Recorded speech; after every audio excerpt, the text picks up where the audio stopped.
Hello lovelies, it is me Kylie. Welcome back to the channel for a update on my current household, the Chesters.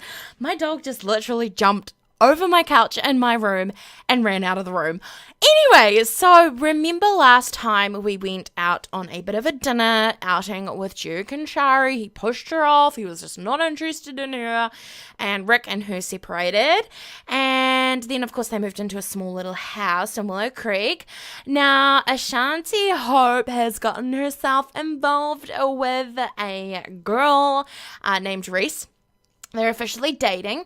Now, Shari has been working out at the gym and she met this really cool guy. They are now friends. So they're really close and they've been hanging out quite a bit, going out for, dinners and stuff like that, going to cafes and for coffees and to book club together. I mean, hey, they're just friends, And he has been such a great influence on Shari's life.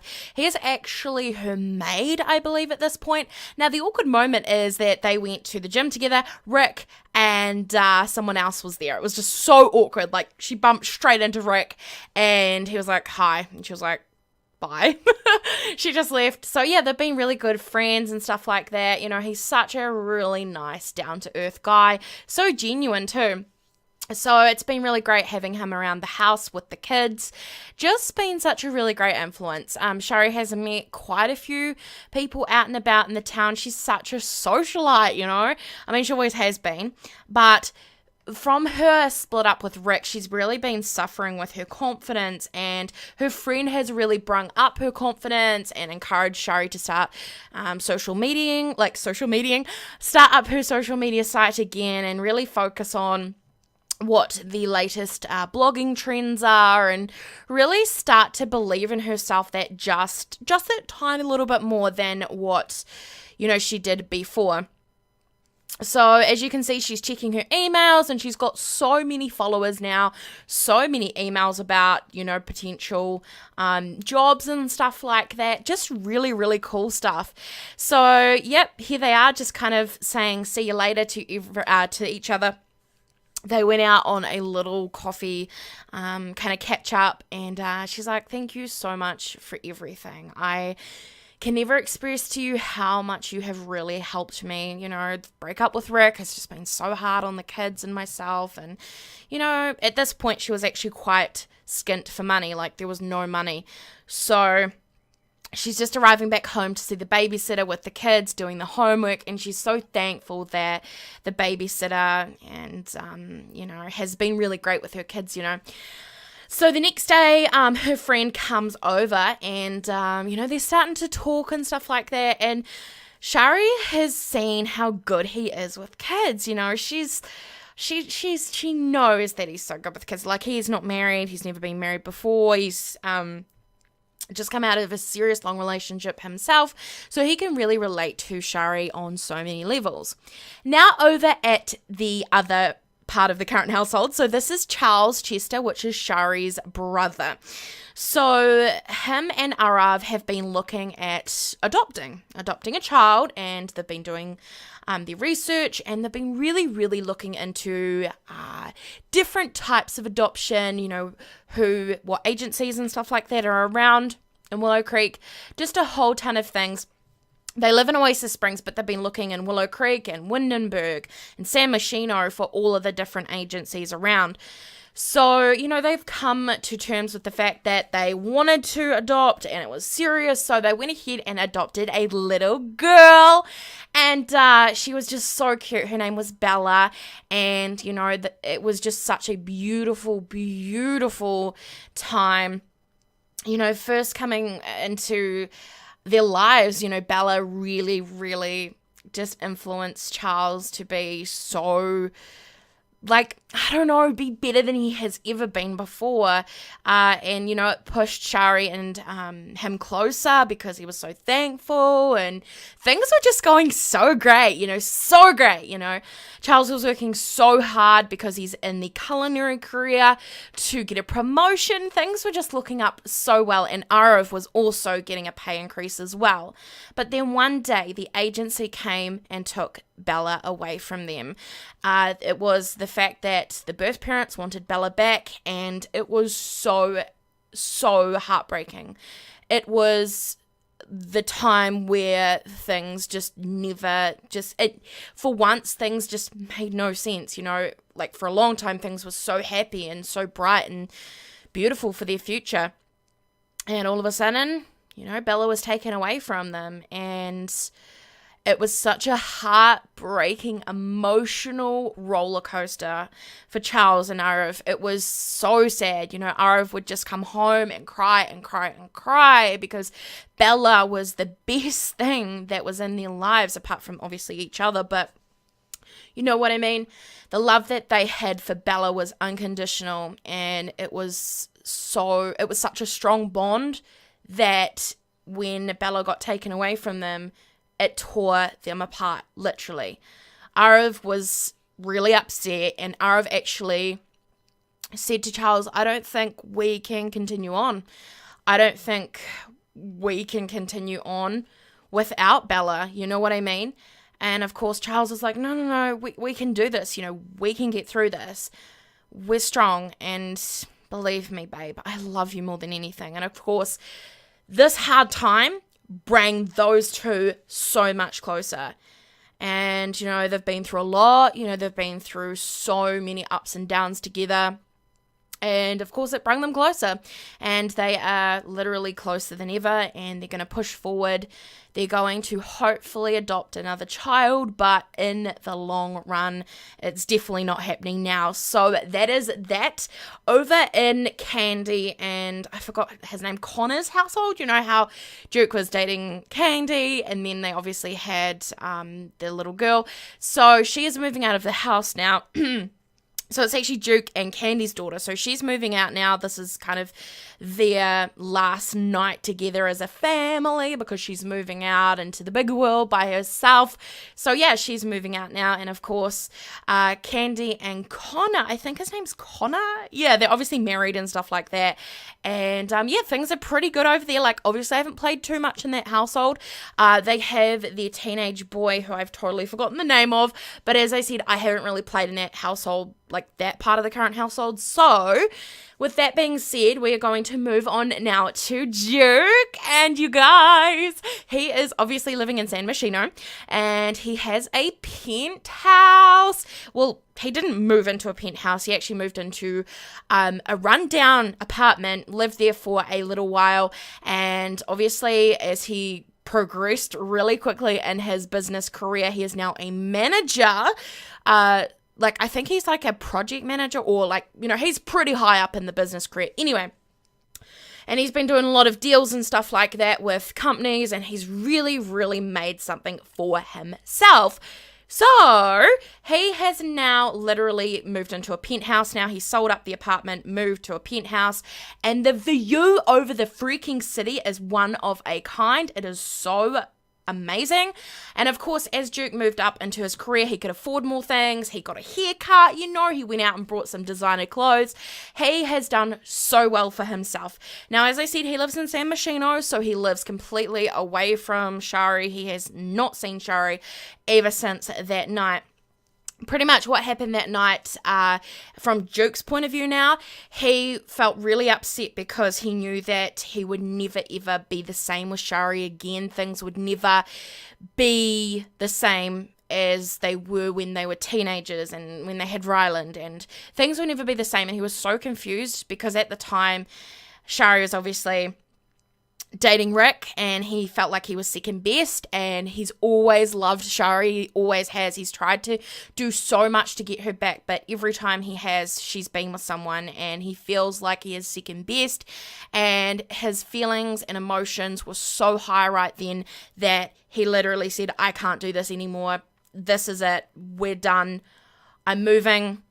Start afresh. Move on. I'm going to still see Ryland, and I'm still going to see my other daughter, but we need to move on. So with that being said, he lives in San Myshuno, as I said, so he has not seen Shari for ages. And this is the view from his penthouse, and my goodness, it's so gorgeous. He has been working on his fitness. He's been really working out, and he's done extremely well for himself. But in the back of his mind, he still does think of Shari. He does. He still wonders if things were different, how they would be now. So pretty much that is that. So yeah, he still thinks of Shari, but in the meantime, he's just focusing on his career. Now, Rick and, I forgot her name, Travis's, Sadie. Okay, so Sadie and Rick were obviously having a thing, and Sadie literally said that she couldn't date him anymore, because they were secretly dating behind Shari's back. So Shari obviously dumped Rick, and then Rick just totally flipped out at Sadie, and Sadie was like, you know what, Rick, fine. You want to play this hard to get card? I have done so much for you. I literally cheated on Travis just to be with you. I thought we could have a future. I thought we could have what you and Shari had, sort of thing.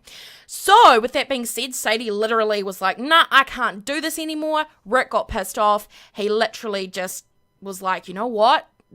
We're done. And she's like, fine. You know what? Don't you ever come around here ever again. And if you think that you're going to tell Travis, you've got another thing coming. Watch your back, Rick, because I know what you've done. So, with that being said, obviously Rick went inside the house. He was getting really angry. Travis was like, what's going on? Shari ran past the house and saw everything. She was like, that creep, Rick. Anyway. So, cut a long story short, Travis obviously at this stage is an elder. He was quite a lot older than Shari. So, yeah, so he aged up, and unfortunately, unbeknownst to Sadie Scott, he literally passed away. He literally just died, you guys. He literally passed away. And at this point, obviously, Sadie was just like, to be honest, Sadie was not really even affected by it. She was just like, okay, she was a little bit sad, but then she was all happy all of a sudden. It was so weird. It was almost like she really could not care less. So then obviously Travis died, and Sadie the next day was like, pretending to be all sad and depressed, and obviously the kids were quite upset, like Jackson and stuff like that. Jackson is Shari and Travis's son. So yeah. She was like, I'm so sad and depressed, and I'll be the sad person that because everyone was perceiving her to be the sad widow, you know what I mean? But unfortunately, she had other things on her mind. She honestly could not even care less. She couldn't. She really could not care less. She was like organizing another meetup with her friends, and she was organizing, obviously because Travis had life insurance, he had like 300,000. So obviously Sadie got paid that out. She was, really upset, and of course, as you can see the screenshot, she's just got paid the life insurance, obviously, 300,000 in the bank. Yeah, 300,000. I know. And obviously, in the next wee while, like we're talking probably in the next couple of weeks, couple of months, she invited over one of her partners, and she was taking drinks, and she was just taking some happy potion. And of course, she was like gussing up in the mirror. She was like, yes, 300,000 in the bank for me. And of course, she's been shopping. She's just like, honestly, her kids aren't her main priority, because obviously her and Travis I think they had a couple of kids, didn't they? Did they have just one kid? I can't remember. Anyway, so, she was like just focusing on herself and, not even worried about the kids. It was so sad. Anyway, so that is what's happened with Travis and Sadie and stuff. Really, really sad. And obviously Jackson's been taking it pretty hard as well. Over at the other household, which is with Lillian and Brantley and Judd, Brantley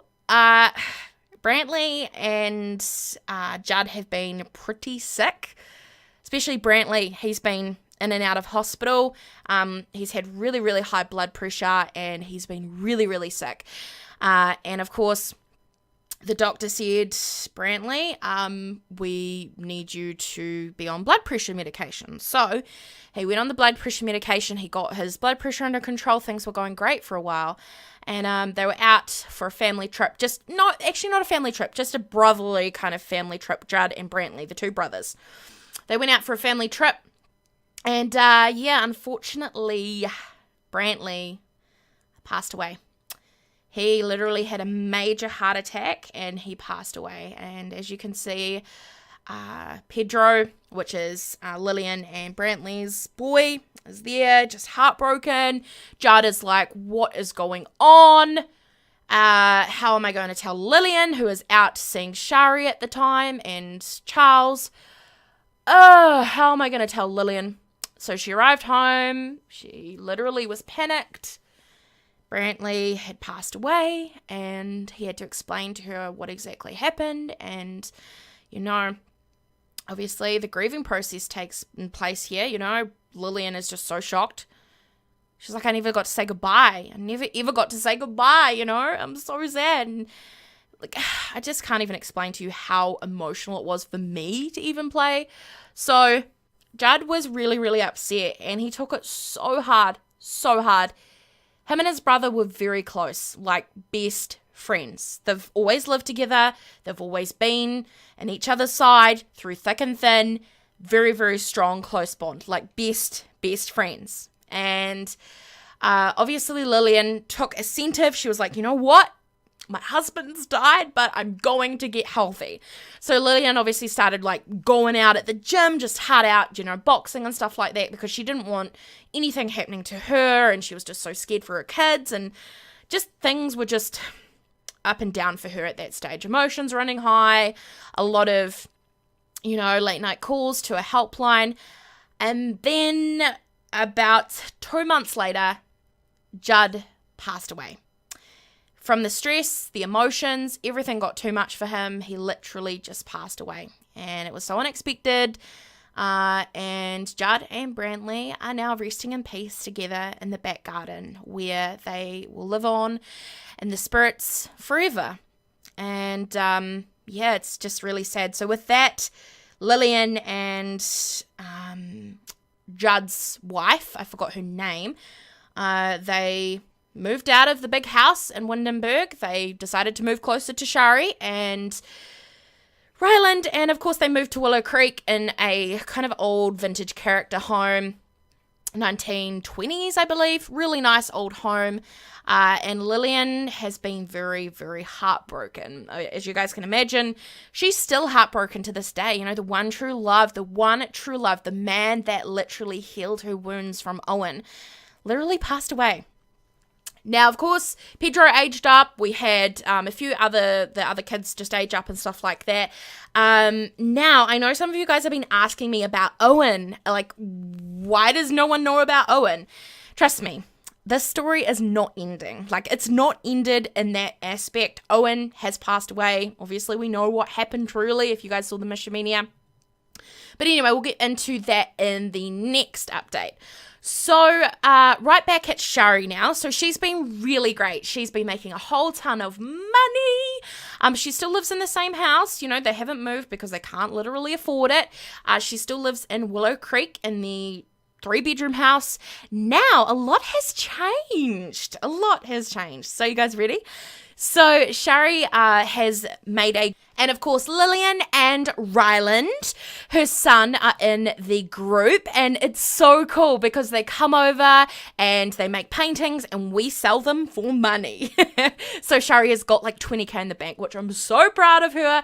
Meanwhile, obviously her daughter Ashanti Hope is involved with Reese, and she has actually moved in.